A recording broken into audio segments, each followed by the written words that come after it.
Kantu Eusek aurkezten du Jolasak eta Solasak. Xanti eta Maribi.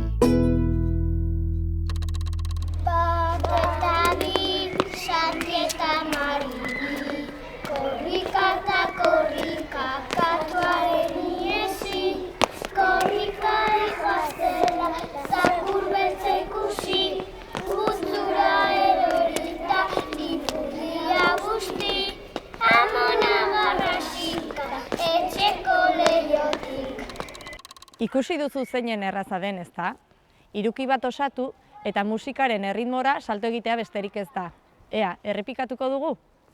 Bat eta bi, Xanti eta Maribi, korrika eta korrika, katuaren iesi, korrika dijoazela, zakur beltza ikusi, putzura erorita, ipurdia guzti, amona garrasika, etxeko lehiotik. Xanti eta Maribi ordez, nahi baduzue beste izen batzuk erabili. Garrantzitsuena jolastu eta ondo pasatzea da. Ausartu jolas berriak asmatzen, eta ideiarik gabe geratzen bazarete, badakizue hemen jolas eta solas pila bat dituzuela.